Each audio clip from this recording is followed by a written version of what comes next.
Comment faire pour demeurer dans ton territoire de bénédiction? Dans Genèse chapitre 3, nous voyons Adam, cet homme que Dieu a béni, Dieu a aimé.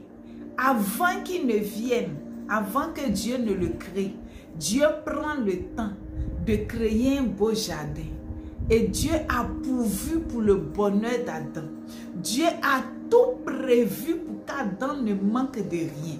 Et quand Adam a été créé, Dieu l'a établi sur le jardin. C'est lui qui devait cultiver le jardin. C'est lui qui a donné le nom à tous les animaux. C'est lui qui a dit même que telle plante s'appelle tant, tel rocher s'appelle tant, telle rivière s'appelle tant. Adam connaissait tout. Adam était le maître incontesté du jardin. Mais Dieu lui a donné une parole. Dieu dit, tout ce que je t'ai donné comme bonheur, tu peux en jouir. Mais il y a un seul arbre dans le jardin. Adam, tu ne dois pas toucher. Mais qu'est-ce qui va se passer pour qu'un jour, Adam se retrouve hors de ce jardin, hors de la bénédiction, hors de la grâce? Les gens disent dans ce monde-là que pour arriver au sommet, c'est difficile, mais le plus difficile, c'est de rester au sommet. Adam était arrivé au sommet. Que s'est-il passé pour qu'il tombe? Il a accepté qu'un troisième ami rentre dans leur amitié. Quand je parle de troisième ami, je ne parle pas de sa femme Ève. Parce que Ève, c'est Adam. Ève, c'est la côte d'Adam. Donc Ève plus Adam fait Adam grand. Est-ce que quelqu'un me comprend? Mais le troisième ami, c'est le serpent. Le serpent associé à Lucifer. Le serpent associé à l'astre brillant. Le serpent associé à Satan. C'est lui le troisième ami. Cet homme-là va arriver, ce serpent venimeux, cet ami hypocrite va arriver dans la vie d'Adam et va proposer à Adam que la vie que tu vis avec le Créateur, là, cette vie ne te sied pas. Que le Créateur te ment, le Créateur te trompe, le Créateur ne veut pas que tu évolues. C'est pour cela qu'il t'a dit de ne pas manger le fruit. Sinon, si tu mangeais le fruit, tes yeux vont s'ouvrir. Tu allais devenir comme lui. Les mauvais amis, c'est ce qu'ils font.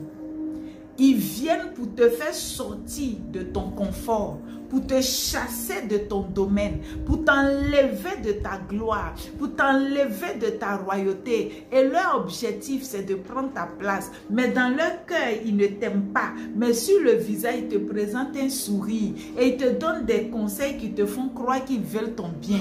Mais en réalité, ils ne veulent pas ton bien. En réalité, ils veulent te détruire. En réalité, ils veulent te renverser. En réalité, ils veulent ta mort. En réalité, ils convoitent ta place, mais ils ne te disent pas. C'est ce qui est arrivé à Adam. Adam était convoité. Sa position dans le jardin était convoitée par le serpent. Était convoité par le serpent ancien. Mais le serpent ancien lui fait croire qu'il était compatissant. Il aimait le bien d'Adam. Il voulait aider Adam à rester dans le bonheur. C'est un piège pour t'enlever de ta grâce. C'est ce qui est arrivé et puis Adam a perdu sa place. Mais quand Adam a perdu sa place, Adam s'est retrouvé dans une terre où il y avait les ronces, où il y avait la souffrance, où il y avait les difficultés. Je te dis, ne fais pas comme Adam. Ne fais pas comme Adam, n'écoute pas les mauvais amis, n'écoute pas les méchantes personnes, n'écoute pas ceux qui te montrent leurs dents blanches, n'écoute pas. Continue d'écouter l'Éternel. Continue de faire ce que Dieu t'a demandé. Si Dieu t'a dit de faire quelque chose, fais. Tout ce que l'Éternel va te demander, obéis. Et tu vas continuer à demeurer dans ta terre promise. Tu vas rester dans ton Canaan. Mais si tu laisses un troisième ami hypocrite rentrer dans votre amitié, rentrer dans l'intimité de Dieu avec toi, tu vas perdre ton territoire. Mon frère, ma soeur, ne perds pas ta grâce, ne perds pas ta royauté, ne perds pas ton territoire. L'Éternel est avec toi.